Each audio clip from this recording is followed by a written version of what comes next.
Are you curious about some of the trade-offs and lifestyle differences between being a full-time parent versus continuing to work full-time after having a child? In this video, I'm breaking down exactly what my journey has been from working in the corporate world and then taking a 3-year step back to be a full-time parent to my son and to my incoming daughter. In this video, I'll share what motivated me personally, practically, and share a bit of background on where my salaries and my career was at before I decided to make this shift, how the shift's going, how it came about, and how I think it's going to be evolving in the future. I'm hoping that this video will be helpful for parents who are maybe on the fence about returning to work or staying at home, or just want to hear another perspective from someone who's had both experiences to help them make the right decision for their family. In case we haven't met yet, I'm Galina. I am a full-time toddler mom and mom to an incoming baby girl at almost 33 weeks pregnant.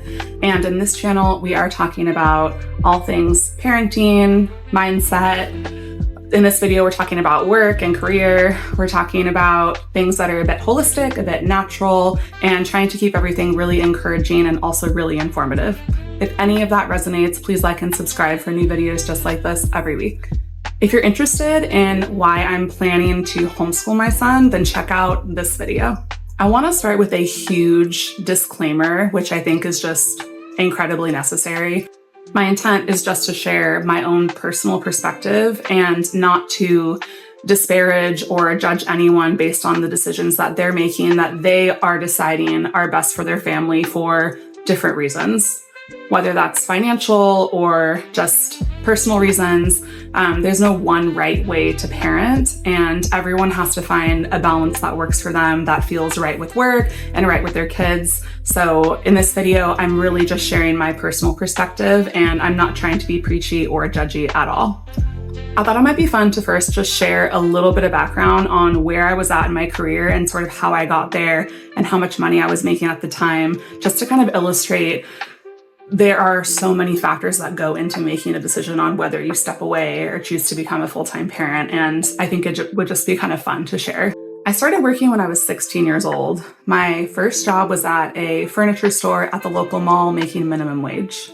Then I decided I wanted to do something different. I had always really liked animals. I grew up on a small farm and my parents were professional dog trainers, so I just felt comfortable spending a lot of time around animals, and that was something that I wanted to do.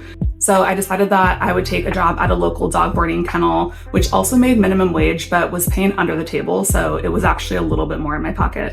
I ended up working there for 7 years, including through college, where along with that job, I also worked in the mailing room at UC Santa Barbara, which is where I went to school. And then I also bagged groceries at Albertsons. So I was working 3 different jobs while I was putting myself through school.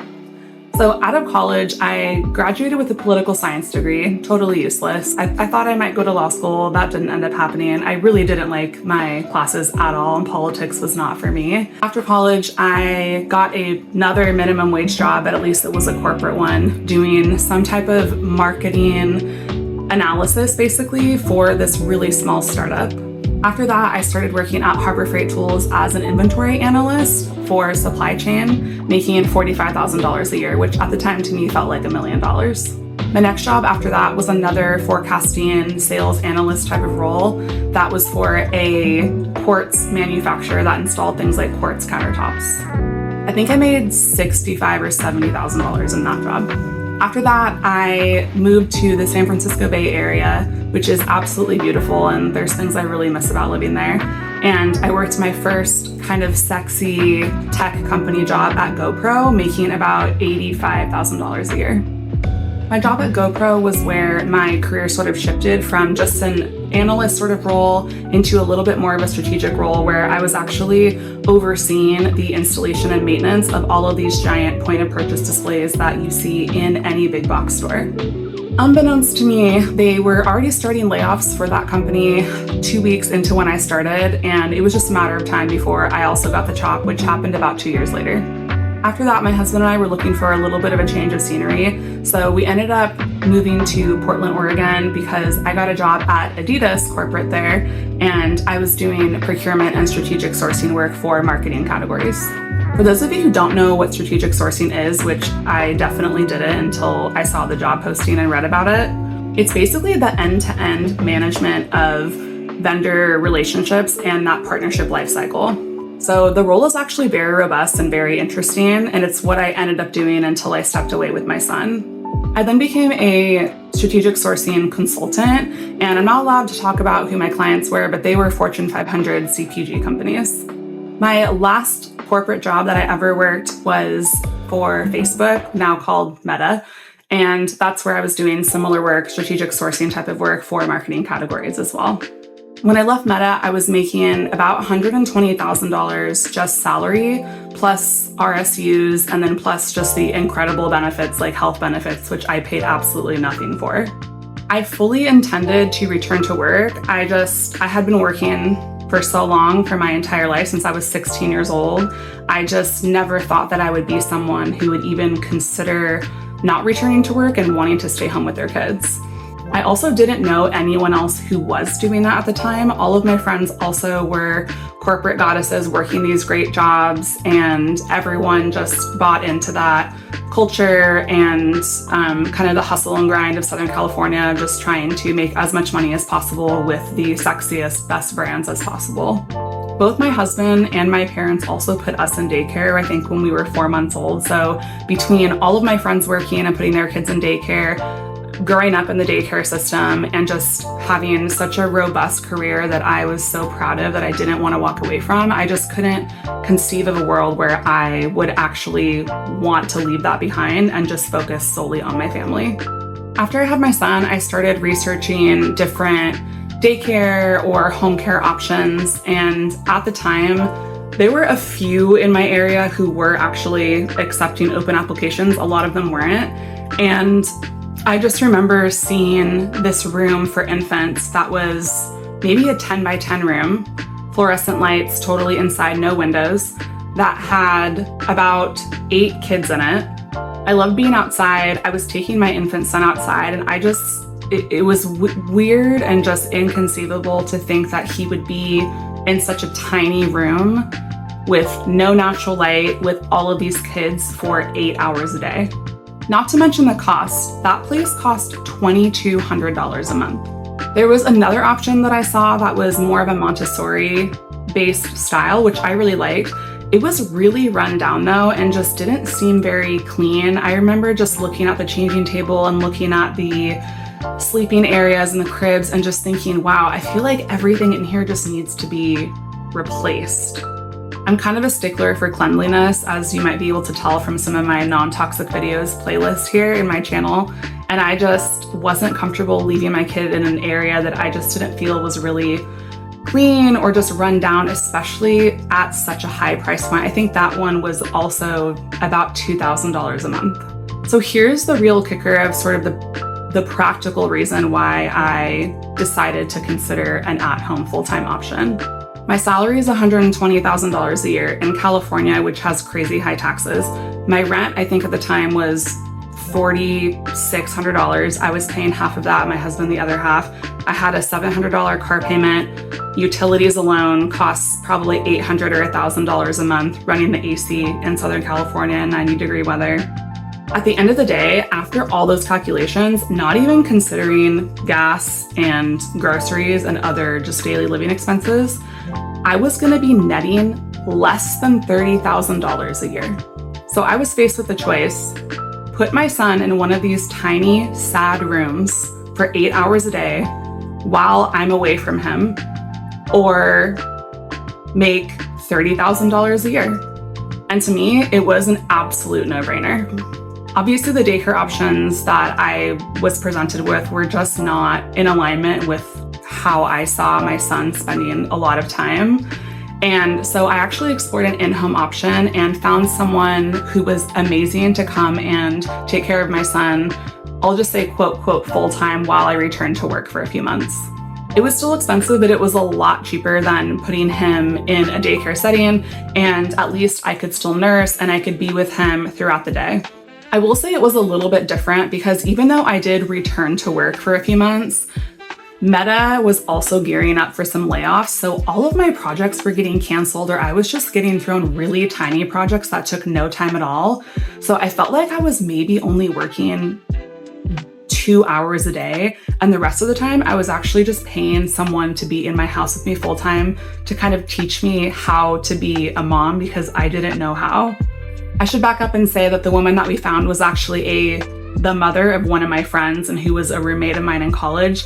This incredible woman had 4 kids, has 8 grandchildren now, and I still actually use her from time to time if I need to run to a baby appointment and I just need someone to watch my son for maybe 2 hours. At that point, divine timing totally intervened, and Meta had more layoffs, and I was part of the team that got laid off. It's never fun to be laid off. I've been in that position a few times in my career, but honestly, I was so grateful and so relieved that someone made the decision that I felt like I didn't have the bravery or the strength to make at the time myself.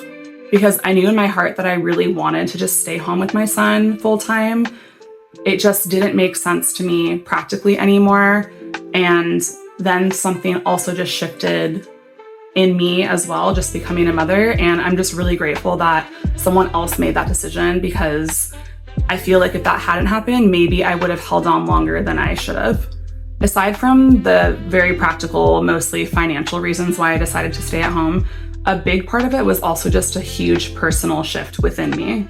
I felt, bear with me, this is gonna get a little bit woo-woo. I felt like for the first time, this windfall of divine feminine energy.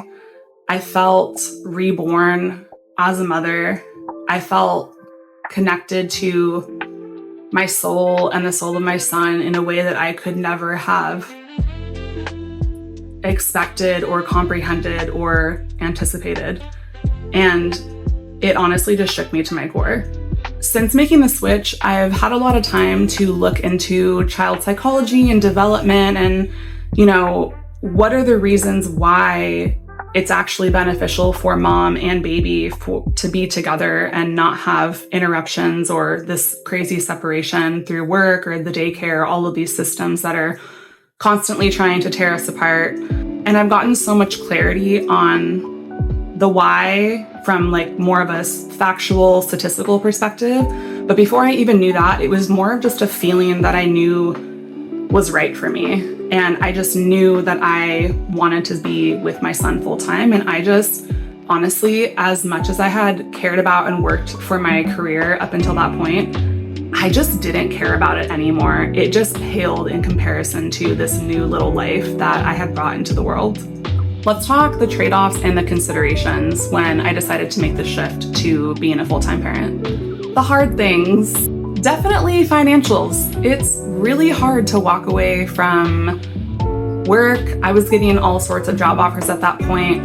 I think about a year and a half ago, one of my friends from Meta had moved to another team with a company. I'm not going to say what the company name is in case I might want to participate with them later on, but at the time they were posting something that said the salary for the role that I could do would be between 180 and 250K. Yeah, so 200K, $250,000. That's a lot of money. And honestly, there was a small part of me that was curious if I could just find a way to make it work, especially because my husband was working remotely at the time and this job would also be remote. But it was honestly an easy decision because at that time I had been a mom full-time for about a year and a half. And I just knew that for me, it just none of my core reasons for making that shift had changed. So it was still a no-brainer and I still turned it down easily and wanted to be home. I will say since we moved back to Southern California, it is not easy on one income. Everything's so expensive here. We were living in Tennessee before where things were half the price. We had a $1,700 mortgage with a 3% interest with a beautiful house in a beautiful neighborhood. And it is definitely really hard living in California on one income. Basically impossible unless one of you is just making an obscene amount of money. Most of my friends are also, or at least they were, working full-time. So it just becomes a little bit hard to relate to some of your old friends as well when you just don't see eye to eye on some of the biggest, most important things in your life. The other part is just going against some cultural norms. I think it's just hard feeling like you're the one salmon swimming upstream when everyone else is swimming downstream, which it honestly is, because watching your kid full-time is really hard. It's been the best thing and also the hardest thing I've ever done. And watching all of my peers and everyone that I've ever known do something totally different, it kind of makes you question, am I doing the right thing? Is this normal? Do people think I'm weird? And it just plants a lot of self-doubt. Another hard thing, which I think is true just becoming a parent in general, is just switching from living sort of a selfish life. I don't mean selfish like you're a terrible person and you don't care about anyone else. I just mean you are living for your own self-interest and your own work and what you value and your own time, to living a life in complete service to someone else.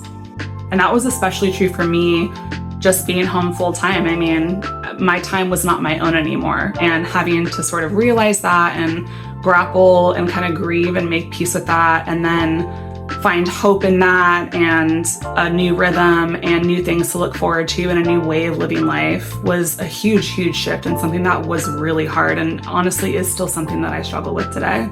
Even though there's so many hard things, there are so many more really good things that have come out of this choice.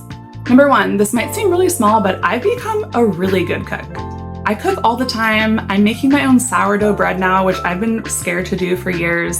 And it honestly just feels as easy as breathing for me now, because I do it all the time and I'm very flexible and sort of flow it throughout my day with my son in the kitchen with me. This could definitely be in the hard bucket too, but I would also say the opportunity to rise to my own personal shortcomings and overcome them in the face of parenthood every day has also been such a blessing, because there were so many things that I thought that I was good at that I'm actually terrible at, or at least I was, and I'm better for them now. I'm better at them now because I've had so much time to practice as a full-time mom. Things like patience and problem solving and meltdown maintenance, just all of these things that I thought I had the guts and the skill for, that when presented with the challenges, I realize I am actually failing, or these are actually weaknesses or areas that I can improve on. And I'm blessed to be full-time with my son because I get the chance to practice and improve on those things every single day. So I am so much more of a good mom. And I think I'm a better mom now than I would have been if I worked full-time, because I just simply get so much practice. Also, I think this goes without saying, but honestly, I thought I cared about work, but being a mom has given my life so much purpose, and it's just something that I've jumped into with both feet, and I feel like my life is so much more full being a parent and being able to be with my children full time. Even though I do miss making a salary and especially making my own money, I will say that this is the first time in my life that I've actually felt motivated to be entrepreneurial, because I know that the regular 9-to-5, while my kids are so young especially, is just not for me. And my husband and I actually have some side projects in the works that I might share as they kind of come to fruition a little bit later on in this channel. And I really feel like if I had just continued to work a 9-to-5 job, I never would have even dreamed that working for myself would be something that I could or would consider. I've met some really awesome people. One of my best friends now is very much like me. We agree and see eye to eye on so many things. She's a doula. She's a bit spiritual. She's basically a full-time mom when she's not doing her doula work. And I'm just really grateful for all of these women that I've met now in this new chapter that I feel can really see and appreciate me and support me and understand me and I them in this new season of life. Even though at this point I don't see myself returning to a 9-to-5, there could always be opportunities that change my mind. A few years ago, a friend actually reached out. She's pretty high up in strategic sourcing and has been at different companies. And she basically told me, if you ever want to work for me, you can basically work part-time and get a full-time salary, because I know you're going to get your work done. So if there's something like that comes up in the future, and I just feel like it's something that interests me, or maybe it's a role that's remote that allows for asynchronous hours where I can work some hours in the morning before my kids wake up, or nap time, or at night where I don't have to be beholden to a lot of specific meeting times throughout the day that would kind of disrupt my natural flow as a full-time mom, that might be something that I would consider if things just shifted and I felt like it's something that I wanted to do, or if things just got too financially tough that it's something that I just feel like I might actually need to do just to help support my family. I hope this video has been informative and helpful for someone like you who might be on the fence or just curious what it's like stepping away from a corporate environment and choosing to be full-time at home with your kids. Thanks for watching, and I'll see you in the next one.